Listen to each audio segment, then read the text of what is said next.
오늘 여호수아의 우리가 읽은 이 사건을 통해서 현실을 대처하는 용기에 대해서 우리가 같이 좀 생각을 해보려고 합니다. 이스라엘 백성은 대단히 중요한 시점에 지금 놓여 있습니다. 40년 광야 생활이 끝나고 이제는 새로운 환경, 새로운 여건으로 발을 들여놓는 귀중한 시점입니다. 그런데 갑자기 40년 동안 그들을 지도하던 지도자를 잃었습니다. 하나님이 모세를 데리고 가버렸습니다. 모세가 죽었어요. 장기 집권을 통해서 장기 집권이라는 것이 가끔 국민들의 마음을 굉장히 약하게 한다는 것을 우리는 이미 체험하고 있습니다. 지난번 대통령이 서거를 했을 때 많은 백성들의 마음이 불안으로 떨었던 그 이유가 한 사람에게 너무 오랫동안 의탁을 하고 있었기 때문에 국민의 마음이 그만큼 약해졌다는 것입니다. 모세는 40년 동안 이스라엘을 지도했던 사람입니다. 그러니까 40년 지도하던 지도자가 없어졌으니 얼마나 이스라엘 백성이 당황했겠어요. 뿐만 아니라 앞으로 싸우고 정복해야 될 가나안 땅이 지금 눈앞에 있습니다. 뿐만 아니라 40년 광야 생활과는 엄청나게 차이가 지는 새로운 환경이 그들 앞에 놓여 있습니다. 광야에서는 아침마다 만나가 하늘에서 내리면 그것을 주워다가 빻고 그 다음에 삶고 해서 그대로 먹으면 되고 식량 걱정을 전혀 하지 않던 생활이었습니다마는 이제는 밭에서 난 것을 추수해 먹어야 되고 그 다음에 열매를 따 먹어야 되고 짐승을 잡아먹어야 하는 이와 같은 새로운 환경에 그들은 지금 들어갑니다. 그러니 미지의 세계를 앞에 놓고 지도자를 잃었으니 얼마나 당황하겠어요. 그야말로 용기가 절실하게 필요한 때였습니다.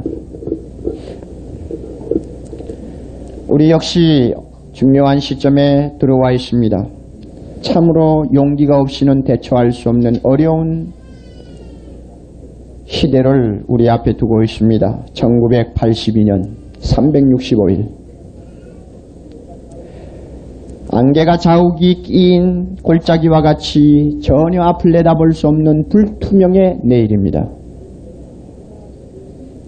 누구나 미래에 대해서는 봉사입니다마는 특히 세월을 살아가면 갈수록 우리는 앞날에 대해서 너무나 봉사라는 자각을 많이 합니다.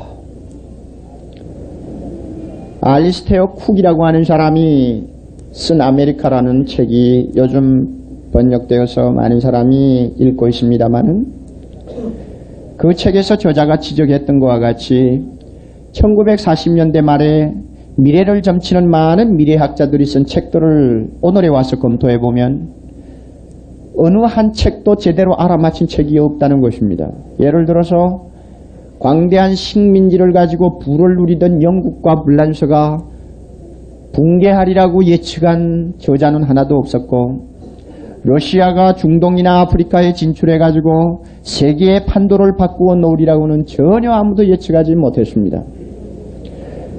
미래에 대해서는 하나님 외에 어떤 사람도 다 봉사합니다. 불투명합니다.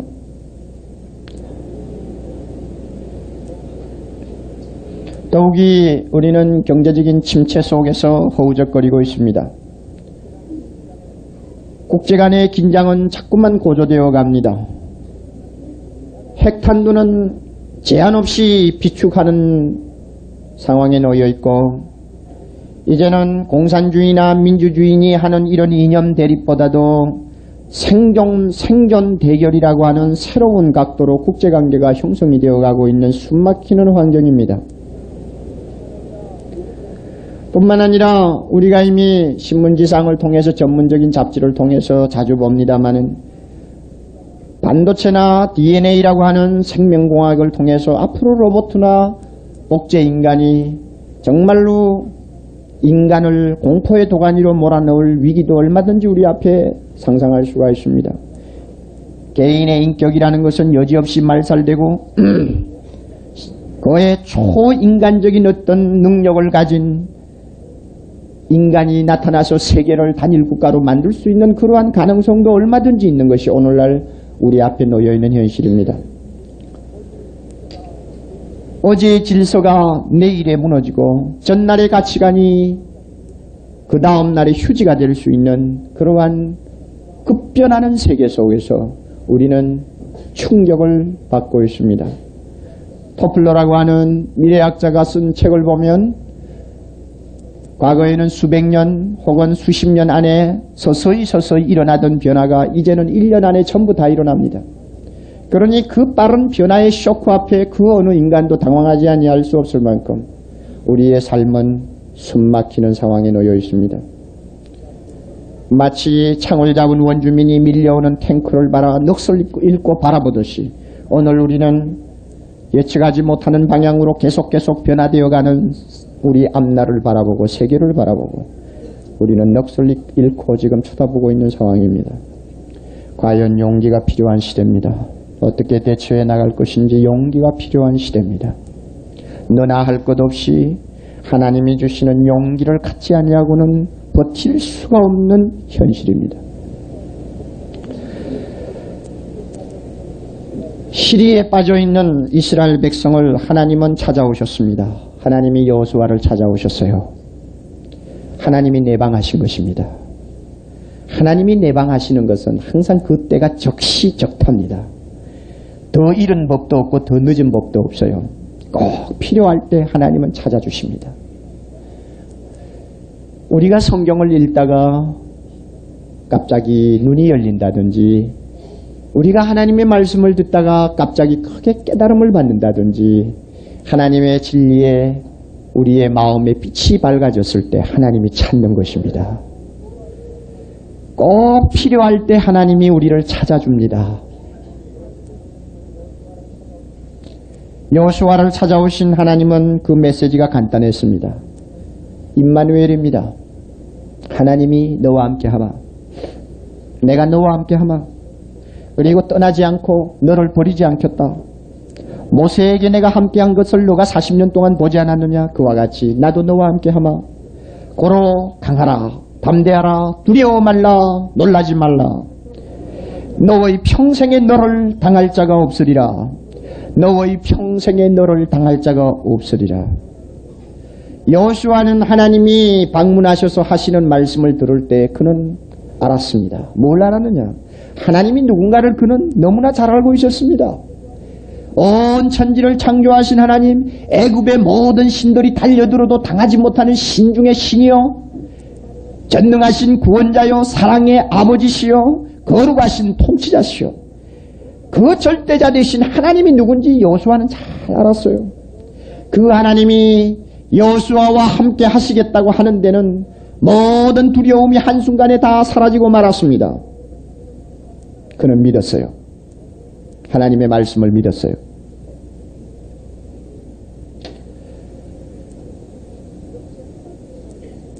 이렇게 하나님의 말씀을 철저하게 100% 믿는 믿음은 가공할 만한 에너지를 만들어냅니다. 놀라운 에너지를 만들어내요. 이 에너지가 용기예요. 믿음에서 나오는 에너지가 용기입니다.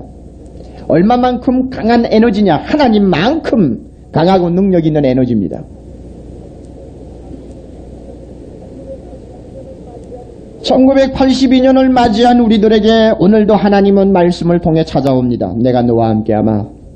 너 모세에게 내가 함께하는 거 보았느냐? 여호수아에게 함께하는 거 네가 보았느냐? 마찬가지로 2000년 후 3000년 후이지만 나는 살아있어. 나는 오늘 너와 함께하마. 나는 너의 아버지, 너의 구원자야. 여러분 믿으시나요? 믿으세요? 네. 믿고 안 믿는 것이 얼마나 우리에게 영향을 주는지 우리가 과거에 체험했지 않습니까? 카트라는 분이 백악관 주인이 되고 나서부터 중앙군 철수 문제를 계속 들고 나왔을 때 얼마나 그 사람의 입에서 나오는 한마디에 따라서 우리나라 정치가들이 새파래지기도 하고 안도의 숨을 내쉬기도 하고 전 국민이 안심을 했다가 불안해했다가 하는 거 여러분 많이 체험했잖아요. 권력을 쥐고 있는 사람의 입에서 나오는 말은 그 한마디 한마디가 용기를 주기도 하고 시리에 빠지기도 하고 심지어는 살리기도 하고 죽이기도 하는 것입니다. 왜 그와 같은 현상이 일어나느냐? 믿기 때문에 그래요. 가토의 입에서 나오는 말을 믿기 때문에 그래요. 오늘 하나님의 입에서 나오는 말씀을 우리가 정말 믿는다고 한다면 내가 너와 함께하마. 놀라지 말라, 두려워하지 말라. 너의 평생에 너를 당할 자가 없으리라. 내가 너와 함께하마. 하는 말씀을 그대로 믿는다면 여러분, 우리는 달라집니다. 그 믿음은 놀라운 에너지를 만들어냅니다. 달라집니다. 좌절에 빠졌던 자가 벌떡 일어나고 힘을 잃어버렸던 자가 용기 100배에서 전진할 수 있는 사람으로 바뀝니다. 저는 잘 모릅니다마는 에너지를 만들어내는 원료는 순수할수록 그의 에너지의 강도가 강해진다고 합니다. 우라늄의 순도가 높으면 높을수록 많은 에너지를 공급한다고 합니다. 신앙도 순도가 높으면 높을수록 에너지를 많이 공급합니다. 다시 말하면 하나님의 말씀을 순수하게 믿으면 믿을수록 거기에서 나오는 용기는 더 강합니다. 더 강합니다. M. 로이든이라고 하는 사람이 말한 것을 들어보세요. 하나님 외에 다른 아무것도 나에게 남아있지 아니할 때 비로소 하나님만으로 충분하다는 것을 인식하게 된다. 하나님만으로 충분하다는 것을 인식하게 된다. 나에게 하나님 외에 아무것도 남아있지 아니할 때, 내가 의지하는 것이 나에게 아무것도 없을 때 비로소 하나님만이 남아요. 그럴 때 비로소 하나님이라는 존재의 가치를 알게 되고 하나님이 나와 함께 하신다는 그것이 무엇을 의미하는가를 알게 된다 그 말입니다. 여러분 무엇을 많이 의존합니까? 여러분의 마음에 의지하는 거, 잡된 거 청소하세요. 그런 거 혼합물들은요 용기를 주지 못합니다. 여러분의 배경을 의지합니까? 많이 쏘갔잖아요. 여러분이 가지고 있는 재물을 아직도 의지하고 있습니까? 아니요. 하나님이 분명히 선언했습니다. 하루아침에 없어질 수도 있다고 그랬습니다. 그래서 정함이 없는 물질이라고 그랬어요. 믿을 수가 없어요. 여러분의 건강 의지합니까? 여러분의 지위를 의지합니까? 다 썩은 나무 둥치와 같아요. 기대면 쓰러집니다. 기대면 쓰러져요. 여러분 마음에 만약에 이와 같은 것을 의지하고 은근히 하나님을 전적으로 믿고 그의 말씀에 전적으로 의지하지 못한다면 1982년도는 시정하셔야 될 것입니다. 마음에 있는 모든 잡된 우상들을 다 부서뜨리고 던져버리세요. 그리고 내가 너와 함께 하나 하시니 하나님만 내 마음에 꼭 모시고 한번 생을 출발해 보세요. 얼마나 그 믿음이 강한가, 얼마나 그 믿음이 나에게 용기를 주는가, 얼마나 그 용기를 통해서 놀라운 일을 이룰 수가 있는가 여러분들이 알 겁니다. 아무리 어려움이 많아도 우리는 문제가 없습니다. 내가 너와 함께 하마. 여호수아는 두 가지 면으로 용기가 특별히 필요했습니다. 첫째는 가나안을 정복하는 데 용기가 필요했어요. 요단강이 지금 철철 흐르고 넘칩니다. 이 추수기가 되어서 그런지 요단강이 지금 넘치고 넘쳐요. 200만이 어떻게 건너갑니까? 큰 난제가 지금 가로놓여 있어요. 요단강을 건너면 숨을 쉴 것 같은데 요단강을 건너자마자 눈앞에 난공불락의 도성 여리고가 버티고 앉아 있습니다. 뿐만 아니라 하나님이 약속한 가나안 땅은 7족속이 지금 연합전선을 펴고 요새를 지금 구축하고 이스라엘 백성들이 들어오면 대항하려고 지금 만반의 준비를 다 갖추고 있습니다. 첩첩이 문제가 쌓여 있습니다. 이것을 지금 여호수아와 이스라엘은 공격해서 들어가야 합니다. 그 땅은 하나님이 주신 복지의 땅입니다. 하나님이 주신 적과 꿀이 흐르는 땅입니다. 축복의 땅입니다. 성공은 이미 보장되어 있고 축복도 이미 보장되어 있지만은 이상하게 그 앞에는 문제가 너무너무 많이 쌓여 있어요. 여기에 용기가 필요했던 것입니다. 여러분, 하나님이 함께 하신다는 것을 정적으로 해석하지 마시기를 바랍니다. 예를 들면 하나님이 나와 함께 하시니 내 마음이 평안하다. 하나님이 나와 함께 하시니 이제는 나는 어디를 가도 안전하다 하는 이런 정적인 해석만 하지 말라고요.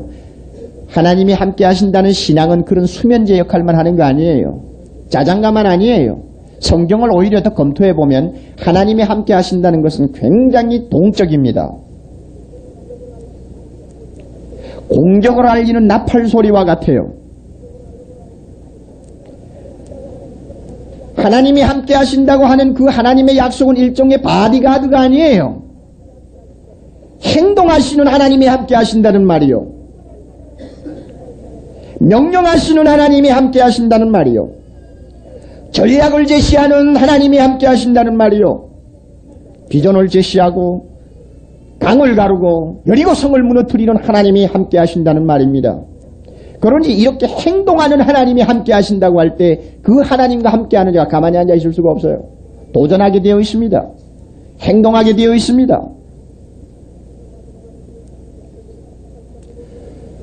마태복음 28장에 보면은 하나님 예수 그리스도가 이 세상을 떠나면서 내가 세상 끝날까지 너희와 함께하마, 그 함께하마 하는 그 분위기가 어떤 분위기입니까? 편안하게 잘 살아라, 내가 너를 지켜주마, 그런 의미가 아니에요. 내가 너와 함께하마. 어떤 분위기요? 너희는 모든 족속으로 제자를 삼아, 모든 족속으로 제자를 삼아 전 세계를 그리스도의 복음으로 정복하라는 큰 비전, 큰 대명제를 하나 주었습니다. 이거 놓고 너희들 도전하라. 이거 놓고 너희들의 생을 바쳐라. 이거 놓고 너희들의 전부를 헌신하라. 자, 너희들이 그와 같이 도전할 때, 그와 같이 너희들이 믿음을 가지고 도전할 때 내가 세상 끝날까지 너희와 함께 하마. 행동의 하나님. 성령은 왜 오셨습니까? 성령은 우리 마음에 하나님이 거하시는 것을 실제적으로 체험하도록 하기 위해서 성령이 임하셨습니다. 그러면 성령이 임하셔서 우리는 막연히 가만히 앉아만 있어도 되는 겁니까? 아니에요. 성령은 그런 분이 아니에요. 성령은 놀라울 정도로 힘이 나서 못 견디는 분이에요. 그러므로 예루살렘과 온 유다와 사마리아와 땅끝까지 뛰어다니면서 하나님의 나라를 건설할 수 있는 동적인 신자, 도전하는 신자, 용기를 가진 신자에게 끝까지 함께 하신다는 증거로 성령 주셨어요. 그러므로 여러분, 기독교는 정적인 기독교가 아닙니다. 정적인 종교가 아니에요.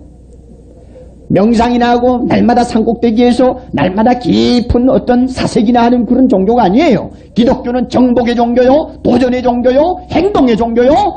기독교는 전진하는 종교입니다. 왜? 우리와 함께 하시는 하나님이 그렇게 동적인 인물입니다. 그래서 하나님이 함께 하신다는 약속을 받은 여호수아는 당장 그 자리에 일어나서 이스라엘의 모든 지도자들을 한자리에 불러 모아놓고 전진할 준비를 전부 갖추었습니다. 그리고 얼마 지나서 법궤를 앞세우고 그 넘쳐 흐르는 여리고 요단강 물에다가 발을 들여 밀었습니다. 이게 도전하는 용기입니다. 여러분, 오늘 우리에게도 이와 같은 용기가 필요합니다. 우리 앞에는 도전해야 될 문제들이 많이 있습니다. 아마 개인적으로 여러분에게 많이 있을 겁니다. 하나하나 어떤 것이냐 하고 묻지 않아도 우리는 1982년도에 벌써 도전하고 극복해야 될 문제들이 산더미처럼 앞에 지금 가로놓여 있습니다.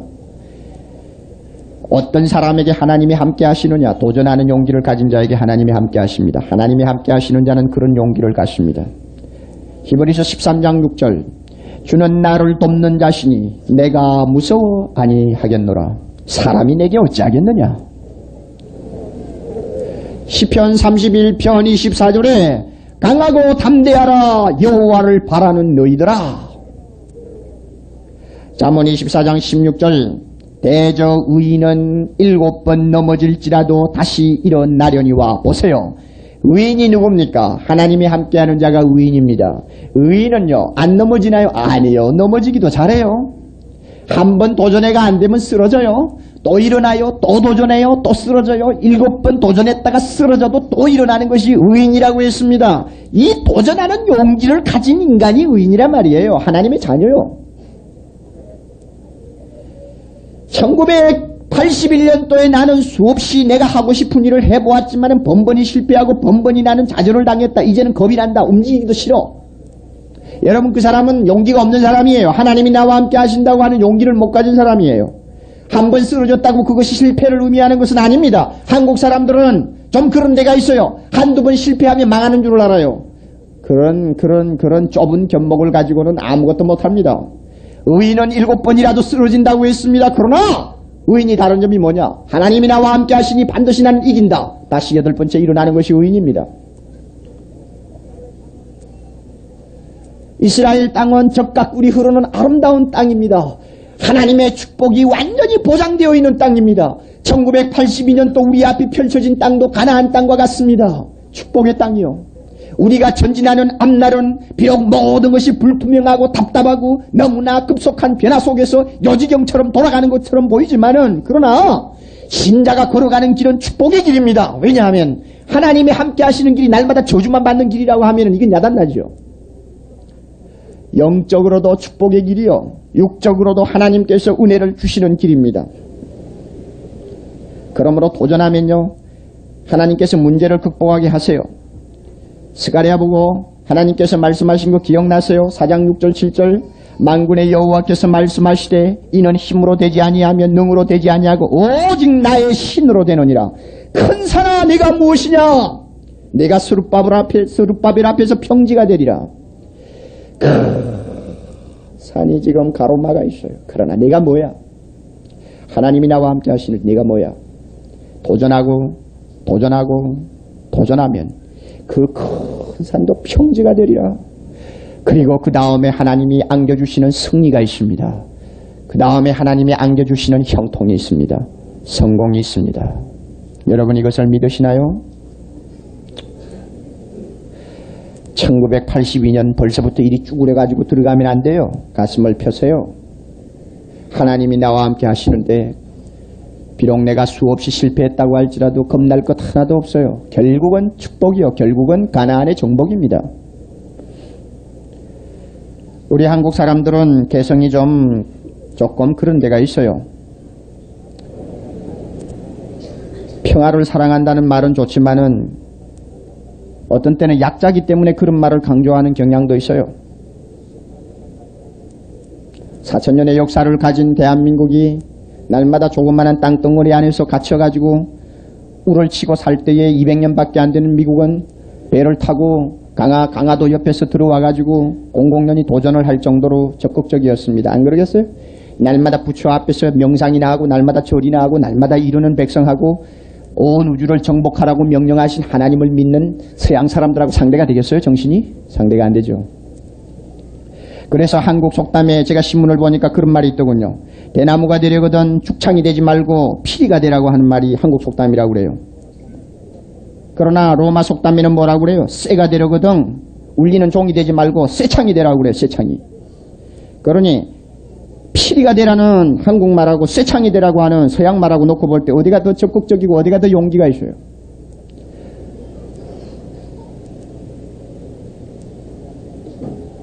우리는 우리 앞에 있는 모든 어려움, 하나님이 함께 하신다는 믿음에서 오는 용기를 가지고 자신 있게 도전해야 합니다. 반드시 우리 앞에는 축복이 있습니다. 하나님께서 함께 하시는 이상 축복이 있습니다. 산을 오르기도 전에 산 밑에서 산의 신비를 다 포기하고 앉아있는 미련한 짓은 하지 마세요. 안개가 자욱한 골짜기 속에서 올라가지도 않고 산이 높다는 핑계만 하고 가만히 앉아있는 그러한 한 해를 살지 않기를 바랍니다. 올라가기만 하면 하나님이 주시는 놀라운 축복을 우리는 맛보게 됩니다. 지난 한 해 동안 여러 번 실패를 하신 경험을 가진 분도 많을 것이요. 또는 지난 인생을 돌아볼 때 이제는 자신감을 잃어버렸다고 하는 사람도 있을지 모릅니다. 그러나 자기 자신을 비하하지 마세요. 자기 자신을 경시하지 마세요. 자기 자신을 저주하지 마세요. 하나님이 함께하는 내 자아는 다른 자아입니다. 과거에는 실패했다 할지라도 하나님이 나와 함께하는 자아는 지금부터 다릅니다. 지금부터 달라요. 전 우주의 창조자가 모든 인생의 생사화복을 한 손에 쥐고 계시는 하나님이 나와 함께하는 내 자아라고 하면 나는 다른 존재요. 제가 언제 그런 말을 했죠? 영국 북쪽에 있는 어느 공원에 나무 12그루를 심어놓고 12사도의 이름을 하나하나 다 붙여놨는데 가론유다라고 하는 이름을 가진 나무는 사람들이 지나다닐 때마다 침을 뱉어버리고 욕을 하고 저주하고 이러니까 나무도 얼마나 서러웠던지 얼마 안 돼서 죽어버렸다고. 그래서 지금은 11나무만 남아있대요. 나무도 저주하고 욕하고 안 된다 무능하다 이제는 할 수 없어 늙었어 전망이 없어 자꾸 하면 할 수 있는 사람도 그냥 주저앉아버립니다. 아무것도 못해요. 하나님이 나와 함께 하시니 나는 얼마든지 할 수 있어. 문제가 내 앞에 있어도 문제가 실패를 의미하는 것 아니야. 한 번 넘어졌다고 해서 그것이 완전히 실패를 의미하는 거 아니야. 문제가 많으면 문제가 많을수록 그 뒤에는 하나님의 축복이 기다리고 있는 때가 많습니다. 하나님이 함께하는 사람은 이런 용기를 가져요. 비전이 있어요. 비전이 있어요. 디트로이트에 가면 자동차왕 포드의 기념관이 있습니다. 그 안에 들어가면 포드 사진 밑에는 비전의 사람, 포드 아내 되는 사람의 사진 밑에는 믿음의 사람이라는 글자가 붙어 있습니다. 그래요. 비전의 사람, 믿음의 사람, 멋있는 앙상블입니다. 아무리 요단강이 내 앞에 철철 넘치고 가로질러 있어도, 아무리 난공불락 같은 여리고가 맞서고 있어도 하나님이 나와 함께하면 나는 전진할 수 있고 강을 건널 수 있고 그 땅을 정복하면 하나님이 약속하신 놀라운 축복을 나는 누릴 수가 있다고 하는 그 비전을 가지고 하나님이 나와 함께 하신다는 믿음을 가지고 건너가는 사람은 무언가를 하나 해내고 맙니다. 포드의 전기를 읽어보셨어요? 그 사람이 자동차를 만드는데 얼마나 많은 실패를 했는지 여러분이 아시나요? 실패 없이 되는 일이 없어요.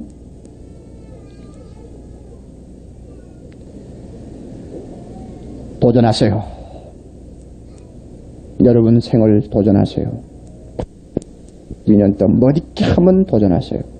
7번 넘어져도 의인은 8번째 일어납니다. 하나님이 함께 하시니까. 또 하나 여호수아는 무엇이 용기를 필요했는가 하면 우리 7절을 좀 잠깐 봅시다.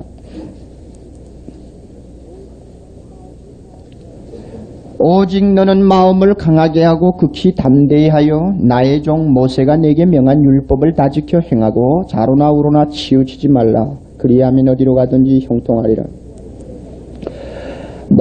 여호수아에게 용기가 필요한 또 하나 이유는 하나님의 법을 완전히 복종하기 위해서 용기가 필요했습니다. 하나님의 법의 대원리가 무엇입니까? 유일신앙과 분리입니다. 하나님만 사랑하고 하나님만 섬겨라. 그 다음에 세상하고 타협하지 말라. 세상하고 타협하지 말고 완전히 너 자신은 하나님의 자녀니까 너는 거룩히 너 자신을 구별하라. 이것이 하나님의 법의 대원리입니다. 이 대원리를 따라서 생을 사는 데는 용기가 정말 필요해요. 이 용기 없으면 못합니다. 좌로나 우로나 치우치지 않기 위해서 용기가 얼마나 필요한지 몰라요. 좌로나 우로나 하기 때문에 이게 뭔가 한번 생각하니까 이렇게도 생각이 돼요. 좌로나 우로나, 좌는 뭘까? 세상의 법이요. 우는 뭘까? 자꾸 엉뚱한 데로 끌고 가는 육신의 법이요. 좌로 우로 세상법, 육신의 법이 사방 양쪽에서 잡아당기는데 잘못하면 나는 이리도 삐뚤어지고 저리도 삐뚤어지고 이리 탈선하고 저리 탈선할 수 있어요. 그러나 이와 같은 탈선을 막고 내가 하나님이 원하는 길을 따라서 하나님의 법을 완전히 순종하기 위하여 정도를 걸어가려고 할 때 얼마나 용기가 필요하냐 말입니다. 모든 사람은 저리 가는데 내 혼자 이리 가는데 얼마나 용기가 필요해요. 많은 사람이 나를 볼 때 너 그렇게 살면 망한다고 하는데 망해도 좋다 하면서 하나님의 법도대로 살려고 할 때 용기가 얼마나 필요해요. 용기가 필요해요. 용기가. 하나님의 법을 따라 살기 위해서는 용기가 필요해요. 어느 책을 보니까 완전 복종은 바로 자기 포기라고 하는 표현을 한 책을 보았습니다. 그래요. 맞아요. 자기 포기입니다. 완전 복종, 자기 포기 같은 말이에요. 내 자신을 포기하지 않고는 완전 복종이 불가능합니다. 그래서 이런 예를 들어놨더군요. 물이 없는 깊은 우물을 지금 농부가 밧줄을 이렇게 타고 지금 내려가는데 한 20m면 되겠다 하고 농부가 20m 정도의 밧줄을 준비해서 위에서 묶어놓고는 그 다음에 밧줄을 타고 이렇게 내려가는데 밧줄 끝에까지 다 왔는데도 발이 닿지를 않아요. 자, 이제 다시 타고 올라가자니 기운이 싹 지내가지고 타고 올라갈 수도 없고, 밧줄을 놓아버리자니 이게 얼마나 깊은지 알 수가 없으니 이거 살아남지를 못할 것 같고, 바둥바둥 하다가 10분, 20분, 30분 버티다가 나중에는 기진맥진해가지고 자기도 모르게 밧줄을 탁 놔버렸어요. 밧줄을 놓았더니 죽었구나 하고 싶은데 탁 서게 된단 말이에요. 그래서 보니까 불과 밧줄하고 땅바닥하고는 1m 간격도 안 되는 사이입니다. 어두움이 있으니 알 수가 없지 않아요. 밧줄을 놓아버렸더니 튼튼한 반석 위에 안전하게 설 수가 있었습니다. 이게 완전 포기입니다. 완전 포기. 밧줄을 잡고 아우성을 치고 안 놓겠다고 발버둥 치는 이거는 순종이 아니요. 하나님 마음대로 하세요. 죽으면 죽고 살면 살죠. 놓아버리죠. 놓을 때 하나님이 강하신 두 손으로 그를 받아 안전한 반석 위에 세워줍니다. 너가 망할 것 같았지? 아니여, 보라. 나를 순종하는 용기를 가진 사람은 내가 이렇게 두 손으로 받들어 세운다. 세상이 이러니 나는 순종 못하겠다. 세상이 저러니 순종 못하겠다. 이 핑계 저 핑계에서 그 밧줄을 놓지 않고 바둥거리는 사람은요, 하나님에게 순종 못해요. 안전한 형통의 길에 들어서지 못합니다. 여러분, 도전을 한다고 해서 누구나 다 형통하는 것 아닙니다. 이스라엘 백성이 하나님이 함께 하신다는 강한 믿음을 가지고 아이성을 공격했지만은 아이성 앞에 사정없이 패한 이유가 있었습니다. 하나님의 법을 어기고 아간이라는 사람이 범죄했기 때문에 이스라엘 백성은 사정없이 아이성의 백성 앞에서 그들은 수십 명이 몰살을 당하고 말았습니다. 많은 크리스찬이 적어도 예수를 믿은 지 10년, 20년 되는 사람은 어려운 일을 당할 때든지 어떤 새로운 일을 시작할 때에 항상 마음에 믿기는 그렇게 믿어요. 하나님이 오늘도 나와 함께 하신다. 그래서 비행기를 타고 가도 하나님 오늘 나와 함께 하심을 믿고 감사합니다. 그런 마음은 갖고 있어요. 그런데도 그가 하는 일에 영적으로도 축복받지 못하고 항상 믿음은 어린아이 믿음과 같이 자라지를 아니하는 아주 기가 막힌 상황에 놓여있는 꼴을 봅니다. 그 왜 그러느냐? 하나님의 법도대로 살지 않기 때문에 형통하지를 못해요. 오늘 본문 보세요. 내가 좌로나 우로나 치우치지 말라 그리하면 어디로 가든지 형통하리니 내 길이 평탄하게 될 것이라 내가 형통하리라. 맞아요. 여러분, 과거를 한번 돌아보세요. 예수 믿는다고 하고 그래도 시작할 때는 기도하고 시작하고 뭔가 그래도 할 때는 하나님 앞에 특별한 기도 주관을 가지고도 시작을 했는데 왜 잘 안 되느냐?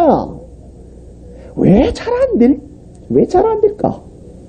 제가 볼 때는 완전 순종이 안 돼 있어요. 처음에는 하나님의 법대로 사업하고, 처음에는 하나님의 법대로 직장에서 한번 살아보고, 처음에는 하나님의 법대로 한번 걸어간다고 해놓고는 얼마 안 가니 이거는 도무지 첩첩산중이라. 이거 이러다가는 친구 다 잊어버리고 이러다가는 이건 도무지 남아나지 못할 것 같습니다. 그래서 이리 타협하고 저리 타협하고 우왕좌왕 갈지자 걸음을 적당히 걷다가 보니까 걸음 하나 잘 걸어요. 아주 갈지자로 잘 걷습니다. 이러다가 보니 하나님이 축복하실 리가 없죠. 이 완전 순종, 하나님의 법도를 순종하는 길은 죽으면 죽는다는 각오가 없이는 안 돼요. 이 결심 용기가 없이는 안 됩니다. 여러분, 1982년을 어떻게 사시겠어요? 저와 여러분이 어떻게 살아야 합니까? 형통해야죠. 네? 형통해야죠. 형통하기 위해서는 어떻게 해야 합니까? 시편 저자와 같이 악인의 줄이 내게 두루 얽혔을지라도 나는 주의 법을 잊지 아니하였나이다. 악인들이 와서 나를 포승을 해서 꼼짝 못하게 해가지고 자기들이 원하는 길로 끌고 갈지라도 나는 주의 법을 잊지 아니하였나이다. 이런 용기와 이런 배짱이 없이는 안 돼요. 참 재밌는 것은 이스라엘 역사를 가만히 돌아보면 한 번도 이스라엘 백성이 하나님께서 약속하신 가나안 땅을 100% 소유해 본 일이 없습니다. 오늘 우리 4절 보면 가나안 땅에 대충 지역이 나와 있거든요. 남쪽은 아라비아 사막에서부터 시작해가지고 북쪽은 우리가 잘 아는 레바논까지, 그 다음에 서쪽은 유브라데스 강이 있는 이락에서부터 그 다음에 동쪽으로는 지중해까지, 그렇게 해서 그 지역을 하나님이 완전히 이스라엘 백성에게 주신다고 약속을 했는데 역사를 더듬어 보면 한 번도 100% 그 땅을 정복해 본 일이 없어요. 왜 그래요? 다윗 때 좀 정복을 했습니다마는 일시적이고요. 한 번도 제대로 정복해가지고 누려본 일이 없어요. 왜 그래요? 이유가 있어요. 완전 복종을 하지 않았기 때문에 이스라엘 백성이 형통하지 못했습니다. 이게 원인이었습니다. 이 용기가 없었어요. 가나안 땅에 들어가노니 가나안 백성하고 적당히 외교관계를 맺어가 살고 싶어 했고, 그 다음에 적당히 주변 상황에 적용해가면서 살려고 했지, 하나님의 이 법도대로 살아야 된다는 이런 고집을 가지고 살 용기가 없었어요. 그래서 얼마 안 돼서 이스라엘 백성은 적당히 타협하고 전부 다 세상 가는 대로 다 가다가 나중에는 날마다 우상 숭배 때문에 두들겨 맞고 매를 맞고, 나중에는 전쟁 속에서 포로가 되고, 나중에는 이런 땅을 잃어버리고 고생하다가 지금은 온 세계에 흩어진 유랑민이 되어가지고 자기 나라가 지금 있는지 없는지도 모르는 불쌍한 민족이 되어버렸어요. 이 왜 그러냐면 하나님의 법도대로 그들이 살지 않았기 때문에. 하나님이 신명기 20장이 분명히 28장이 분명히 말씀하신 대로 하나님께서 형통 대신에 저주를 주신 것입니다. 여러분, 우리의 삶은 순종하는 삶이어야 됩니다. 이것을 위해서는 용기가 필요합니다. 하나님이 나와 함께 하신다는 용기가 필요합니다. 사실 제가 에베소 3장 20절을 보니 우리의 온갖 구하는 것이나 생각하는 것에 더 넘치게 하시는 하나님이라고 했습니다. 이스라엘 백성이 하나님의 축복하신 가나안 땅의 모퉁이만 가지고 살았던 것처럼 잘못하면 우리는 하나님이 약속하신 축복의 10분의 1도 누리지 못하고 이 세상을 떠날 위험도 얼마든지 있습니다. 왜 그럴까요? 용기가 없었기 때문에 그래요.